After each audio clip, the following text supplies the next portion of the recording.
Prefixo pré, aí pronto. Muitos ficam a ponto de infartar. Mas vamos entender por que essa é uma verdade bíblica. Nós temos dois textos que vai corroborar que o Novo Testamento, ele faz, digamos, uma apologia para que instrua os irmãos a ter uma comunhão com Cristo. Eu vou pedir para um irmão abrir em Romanos, capítulo 1, versículo 6. O Ricardo está com o microfone disponível para o irmão que achar. E o outro, 1 Coríntios 1:9. Quem achar, só levantar o braço aí que o irmão Ricardo vai levar o microfone até você. Romanos 1, versículo 6. Entre os quais sois também vós chamados para ser de Jesus Cristo. 1 Coríntios, alguém conseguiu abrir? Um aluno aí afiado. 1 Coríntios 1, versículo 9.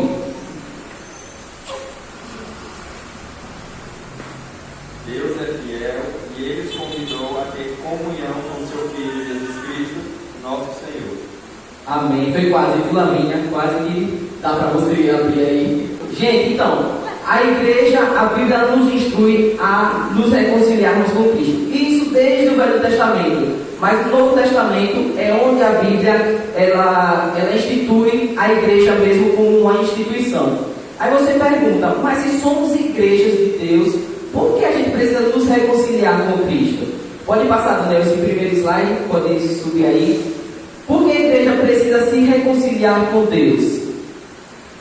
Você já fez essa pergunta? Se eu pertenço ao corpo de Cristo, se eu venho para a EBD, eu venho para os cultos, eu faço parte da igreja como instituição, por que eu preciso me reconciliar com Deus?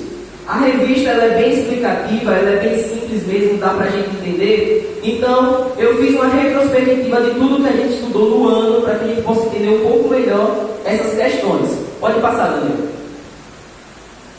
A igreja ela tem se afastado dos ensinos das Escrituras. Esse é o primeiro tópico que a gente aprende do porquê nós precisamos nos reconciliar com Cristo.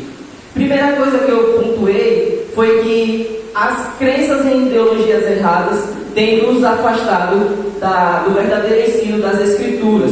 Como, por exemplo, a teologia da maldição hereditária, teologia da prosperidade e a salvação por obras. A gente pode encontrar isso na lição 16 do tópico 2. Eu quero falar um pouquinho sobre maldição hereditária. A gente estudou também durante esse ano a diferença de heresia e uma crença teológica fora da palavra de Deus, mas que não chega a ser uma heresia. Heresia é tudo aquilo que fere o fundamento central do cristianismo. Maldição hereditária é uma heresia por quê? Porque ela tira a completude do sacrifício de Cristo na cruz. Quando Cristo morreu por nós na cruz, Ele se fez maldição por nós, Ele nos livrou de toda a maldição que poderia ter sobre nós. As pessoas que defendem esse tema aqui, maldição hereditária, elas se apoiam em dois aspectos principais. Primeiro, vamos abrir em Êxodo.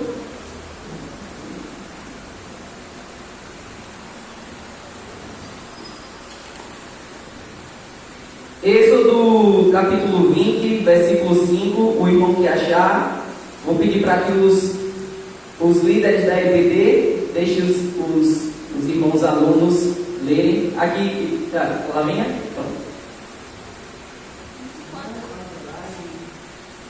Êxodo 20, versículo 5. Então, peraí, traga aqui. Então, traga aqui para os irmãozinhos. Então, muita gente diz que existe maldição hereditária por causa disso, porque Deus ele vai lá na geração e ele visita os inimigos. Só que os cultos que nós vimos de maldição hereditária nas igrejas é para você repreender o Satanás, é para você repreender o devorador, coisa que está fora do ensinamento bíblico. Outra coisa que o pessoal se apoia é simplesmente nas experiências pessoais. A maldição hereditária existe porque na minha família aconteceu isso, na família do meu vizinho aconteceu isso. Só que a gente não pode fazer teologia naquilo que é da nossa experiência pessoal. Eu estava evangelizando lá no trabalho, quando eu trabalhava na Alma Viva, um colega meu que era macumbeiro. Macumbeiro assim, é um termo pejorativo, mas é uma religião de alguma matriz africana, que eu não lembro qual é. E eu evangelizei, e no final das contas ele não quis nada com Cristo, e ele terminou dizendo assim: mas o que eu passo lá, você nunca vai entender. Você só vai entender como é bom estar nesse meio se você for. Só quem vai é que sabe.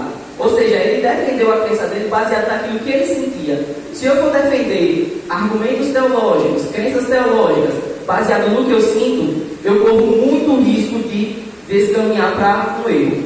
Acelerando um pouquinho, teologia da prosperidade é você acreditar que você só tem Deus se você for rico. Se você for pobre, é porque você está com algum problema com Deus, algum pecado, algum tipo de maldição também. Salvação por obras. Salvação por obras é aquela crença de que você é salvo por muito fazer por Deus. Quando a gente sabe que é o contrário. Primeiro nós somos salvos e após essa salvação nós somos impulsionados a fazer a vontade de Deus. Temos esse texto aqui que os irmãos podem anotar para ler depois, né, porque o tempo é curto, que reforça a questão da salvação por Cristo e não por obras. Segunda coisa, o mundanismo entrando nas igrejas. Vocês podem encontrar isso lá na lição 13, no tópico 3. Nós achamos que precisamos mais do que o Evangelho para atrair pessoas a Cristo, quando o Evangelho ele é essencial e fundamental. Irmãos, aqui eu não estou querendo dizer que a gente não precisa pensar nos melhores métodos para fazer uma melhor estratégia, para fazer uma EBD mais eficiente, cultos mais eficientes, mas a gente não pode deixar que as coisas do mundo entrem na igreja. Balada gospel, cigarrinho gospel e tudo mais que você bota o gospel no final e já está validando, dizendo que é algo santo. Romanos ele vai falar, né, lá em Romanos 12, versículo 1, que é: não nos conformeis com esses séculos, mas transformai-nos pela renovação da sua mente. Motivação errada. Vocês podem achar isso na lição 13, no tópico 3. Nós podemos pecar, meus irmãos, até em fazer as coisas certas. Se você faz a coisa certa, mas com a motivação errada, você está em pecado. Se você vai ajudar o seu irmão está necessitado, você vai ajudar o seu irmão, é uma coisa boa? Quem acha que é uma coisa boa? Né? Mas se você faz pensando em ser visto, pensando em ser aplaudido, a motivação do seu coração está errada. Pode passar o slide, né? Eu vou correr um pouco mais. A igreja perdeu o primeiro amor. As coisas são feitas de forma religiosa somente, né? Lição 14, tópico 2. A gente tem que fazer as coisas porque a gente quer glorificar a Deus, nós amamos a Deus, e não simplesmente por uma rotina. Quem já acordou e disse assim: caramba, hoje é domingo, vou para a igreja. Mas você nem agradeceu a Deus, né? Jesus ele ressuscitou no domingo, ele deu mais um dia de vida, mas simplesmente pela tradição, você acorda e vem para a igreja simplesmente por questão de tradição. Estamos banalizando, temos banalizado os sacramentos. Na igreja católica eles têm 7 sacramentos, que não cabe agora a gente entrar nesse mérito. Mas o cristão evangélico ele tem 2 sacramentos que nós estudamos na lição 11, no tópico 1 e 2, que é, quem lembra? Quais são os sacramentos cristãos? Alguém lembra? Batismo e Santa Ceia são os 2 sacramentos. Os sacramentos eles representam a bondade de Deus e a graça de Deus para com o seu povo. Então nós não podemos banalizar esses atos que para nós são atos que são instituídos realmente pelo próprio Deus. A ceia representa você participar do corpo de Cristo e o batismo representa o seu novo nascimento. Não refletimos que já temos a melhor coisa que poderíamos ter, a salvação. Tudo que vier além disso é lucro. Lição 8, tópico 3. Irmãos, às vezes a gente fica muito triste com Deus e às vezes com o Evangelho mesmo, porque a gente queria ter aquele emprego, né, dos sonhos. O emprego dos sonhos, a vida dos sonhos, mas tudo que vier após a salvação para a gente é lucro. Deus não é obrigado a te dar uma vida saudável, né? Deus não é obrigado a te dar um bom emprego. Deus ele já te deu o que você poderia ter, que é a salvação. Tudo que acontece nessa vida, o rei Salomão já dizia, é tudo vaidade, tudo vai passar. Você ser um concursado, todo mundo queria ser um concursado aqui, mas isso daí é supérfluo diante do que Deus já te deu, a salvação, porque você não merecia. A gente sabe que todos nós merecíamos, né? Se a gente for pedir a Deus, a gente diz assim: Senhor, eu reivindico, eu quero aquilo que eu mereço. Se a gente olhar assim, a gente vai direto para o inferno, porque tudo que a gente merece é o inferno. A gente não merece nada de Deus, mas Ele nos dá pela sua graça, e é isso que graça significa. Pode passar o slide, Pedro. A igreja tem deixado de ser uma referência para o mundo, lição 10, tópico 2. Escândalos atrás de escândalos, né? Eu lembro que o pastor Júnior, ele deu essa aula, nos instruiu os homens, né? A realmente andarmos no caminho de Deus, andarmos nas coisas certas, para que esses escândalos eles não venham a aparecer. E aqui a gente faz uma confusão muito ruim. Porque se o pastor peca e eu chego para o pastor e digo, pastor, isso é errado, não pode fazer isso e tal. As pessoas tendem a acreditar que o escândalo veio por mim que denunciei o pecado. Não, o escândalo vem de quem cometeu. E a Bíblia diz, ai daqueles por quem vem o escândalo. É papel da igreja denunciar os escândalos. Então, nós temos também aqui a aceitação de ideologias mundanas. Lição 13, tópico 1. Como, por exemplo, o esquerdismo dentro da igreja. É algo que está extremamente comum. Igrejas apoiando aborto, igrejas fazendo apologia às drogas, coisas que não se coadunam com a palavra de Deus. Terceiro, a troca de Cristo pela política. Irmãos, lição 14, tópico 3.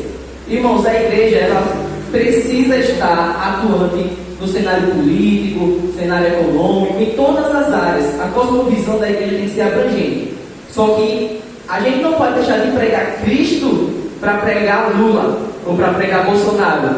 Não, a gente apoia, defende um lado, defende o outro, mas a palavra de Deus ela não pode ser deixada de pregar na igreja para pregar políticos. Pode passar, Daniel. Então, se a gente já sabe o que tem nos afastado de Deus, né, da reconciliação com Cristo, por que nós estamos então destinados à reconciliação com Deus? Esse último slide, já para finalizar, que uma hora já fica me olhando assim, besta, né? Então, a nossa salvação não depende de nós. O irmão vai abrir nesse texto aqui, Efésios 2, versículo 1, o irmão que não seja da liderança da igreja, seja um aluno. Quero ouvir as mulheres agora, uma mulher. As mulheres estão aí quietinhas, né? Há uns 3 anos atrás, eu tive a infelicidade de ir para o velório e o sepultamento, né, de um tio meu que faleceu. E foi chocante para mim e muito triste porque até a gente caminhar, né, fazer aquela caminhada até o cemitério, a esposa dele ia dizendo, Ronaldo, você nos abandonou, você deixou a gente, você não vai voltar para a gente não, é? E Ronaldo, todo insensível, não falava nada. Ronaldo lá no caixão, friozinho, parecendo um cristão reformado, todo gelado, não falava nada. Pergunta de $1 milhão. Por que Ronaldo não falava nada? Porque estava morto. Como é que você morto tem a capacidade de dizer, eu aceito a Cristo? Você não tem essa capacidade. Primeiro, o Espírito Santo, ele regenera o seu coração, ele te traz vida, e aí sim você pode escolher a Deus, porque se não for isso, você é incapaz de aceitar Cristo. Quando você pensa assim, olha, dia tal, do mês tal, eu decidi seguir a Cristo. Isso é verdade, mas a sua salvação começou bem antes disso. Você percebeu a partir daquele momento, mas Deus ele já tinha trabalhado com você bem antes da sua aceitação. Nós fomos chamados antes mesmo do nosso nascimento. Romanos 8, 29. Alguém? Vamos ver quem está mais rápido, os homens ou as mulheres. Antes do nosso nascimento, nós já fomos chamados, fomos eleitos, somos escolhidos, né? Antes mesmo de nascermos. Então, você pode se alegrar que Deus já tinha um plano para você antes mesmo de você nascer. Então, não é o seu pecado que vai te afastar desse plano. Mas, por último, a natureza, ela aguarda ansiosa a nossa regeneração. É incrível, né, irmãos, que a gente vê a natureza toda poluída, a natureza toda devastada por nós mesmos, seres humanos.